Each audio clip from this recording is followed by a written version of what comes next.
लिया जाता रहेगा। ऐ नबी, कौन कहता है कि आपके इंतकाल के बाद आपका नामो निशान मिट जाएगा? ऐ नबी, जो कहता है उनको कहने दीजिए। ऐ मोहम्मद सल्लल्लाहु अलैहि वसल्लम, जिनको कहना है उनको कहने दीजिए, आपका नाम बराबर लिया जाता रहेगा। ये जो कह रहे हैं आपके दुश्मन, इनको कहने दीजिए, आप इनकी बातों से कबीदा खातिर मत होइए, आप इनकी बातों से नाराज मत होइए, आप इनकी बातों से गमगीन मत होइए। ये जो कह रहे हैं इनको कहने दीजिए। अजान अगर खत्म होगी ला इलाहा इल्लल्लाह पर, अजान ला इलाहा इल्लल्लाह पर खत्म हो जाती है, अल्लाहु अकबर और आखिरी जुमला ला इलाहा इल्लल्लाह। जब अजान ला इलाहा इल्लल्लाह पर खत्म हो जाती है तो अजान के बाद दुआ भी तो पढ़ी जाती है।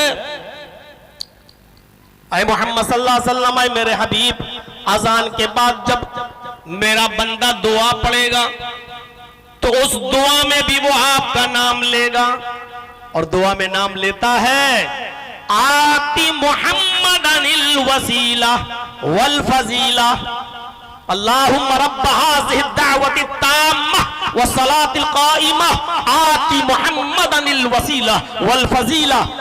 कौन कहता है कि आपका नाम मिट जाएगा? कहने दीजिए। अरे आप वुजू बनाते हैं तो वुजू में तो नबी का नाम नहीं लेते, बिस्मिल्लाह कहकर वुजू शुरू कर देते हैं, लेकिन वुजू के बाद की दुआ में आपको मोहम्मद रसूलुल्लाह का नाम लेना पड़ेगा। अशहदु अल्ला इलाहा इल्लल्लाह व अशहदु अन्ना मुहम्मदन अब्दुहु व रसूलुहु, आपको मोहम्मद रसूलुल्लाह का नाम लेना पड़ेगा, और वुजू कयामत तक बनाया जाता रहेगा, और वुजू के बाद की दुआ भी कयामत तक पढ़ी जाती रहेगी। इसका मतलब यह है कि आपका नाम भी कयामत तक बाकी रहेगा। दुनिया की कोई ताकत उस नाम को मिटा नहीं सकती। मेरे नाम के साथ साथ आपके नाम का भी जिक्र होगा। अजान में नबी का नाम, अजान के बाद की दुआ में नबी का नाम, वुजू के बाद की दुआ में नबी का नाम, नमाज में भी नबी अकरम का नाम। जब भी मेरा बंदा मेरी इबादत के लिए खड़ा होगा, आए मेरे हबीब, जब वो अल्लाहु अकबर कहकर मेरी हम्दो सना बयान करेगा, सुभानक अल्लाहुम्मा व बिहम्दिका व तबारक अस्मुका, जब भी मेरी हम्दो सना बयान करेगा, अल्हम्दुलिल्लाहि रब्बिल आलमीन अर्रहमानिर रहीम मालिकी यौमिद्दीन, जब भी वो मेरी हम्दो सना बयान करेगा, उस वक्त तक उसकी नमाज कंप्लीट नहीं होगी, उस वक्त तक उसकी नमाज मुकम्मल नहीं होगी, जब तक कि वो नमाज मुकम्मल करने से पहले, सलाम फेरने से पहले आपका नाम न ले ले।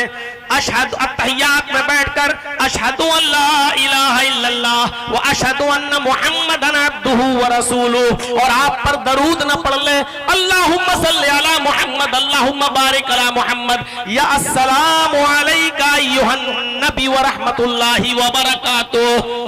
कितना मजबूत कर दिया अल्लाह रब्बुल आलमीन ने मोहम्मद रसूलुल्लाह के नाम को अपने नाम के साथ। जब तक अल्लाह का नाम लिया जाता रहेगा, न अल्लाह के नाम के साथ साथ मोहम्मद रसूलुल्लाह के भी नाम का जिक्र होगा। पहले इस आजमत को समझ लो, और जब ये आजमत समझ में आ जाए तो फिर झगड़े ही खत्म हो जाए। मेरे भाइयों, आज उम्मत मोहम्मदिया में जो 72 और 73 फिरकों की जो बशारत अल्लाह के नबी ने जो पेशीन गोई की थी, उस पेशीन गोई की नौबत ही नहीं आए। अगर हम अज़मत रसूल को और मकाम रिसालत को समझ जाएं, गौर करो, अल्लाह ने अपने नाम के साथ नबी के नाम को कितनी मजबूती के साथ जोड़ा है, कितनी मजबूती के साथ। तुम इबादतों की बात करते हो, अल्लाह तबारक व तआला ने तो नबी अकरम की पूरी जात को उसवा हसना बना दिया। नबी सिर्फ नमाज और रोजा तो छोड़ दो, हज तो छोड़ दो, अल्लाह तबारक व तआला ने फरमाया, लक़द कान लकुम फी रसूलिल्लाहि उस्वतुन हसना,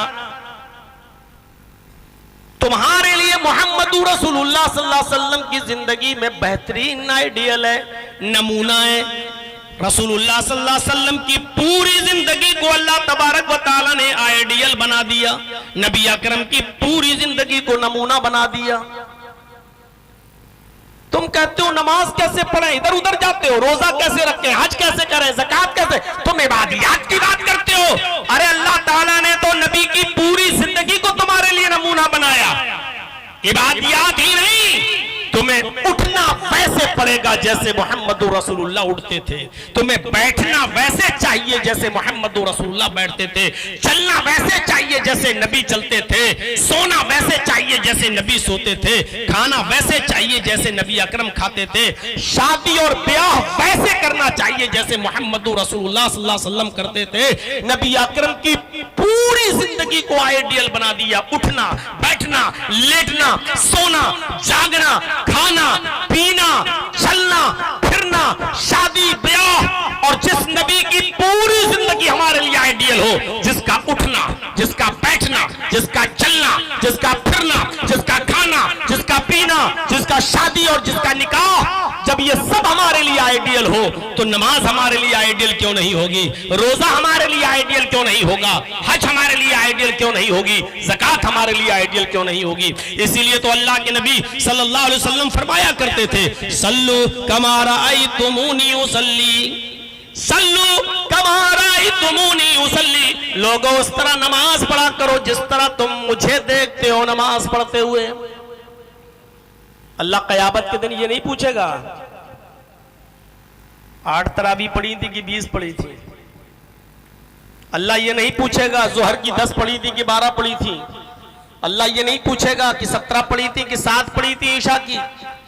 अल्लाह ये कहेगा कि ये बताओ कि हमने तुम्हें जो आइडियल, जो नमूना दिया था मोहम्मद रसूलुल्लाह सल्लल्लाहु अलैहि वसल्लम की शक्ल में, तुमने ये नमाज मोहम्मद रसूलुल्लाह के तरीके पर पढ़ी थी या नहीं पढ़ी थी? रसूलुल्लाह सल्लल्लाहु अलैहि वसल्लम को आइडियल माना था या नहीं माना था? तुमने नमाज वैसे पढ़ी कि नहीं पढ़ी जैसे मोहम्मद रसूलुल्लाह सल्लल्लाहु अलैहि वसल्लम ने पढ़कर बताई और उम्मत को सिखलाई?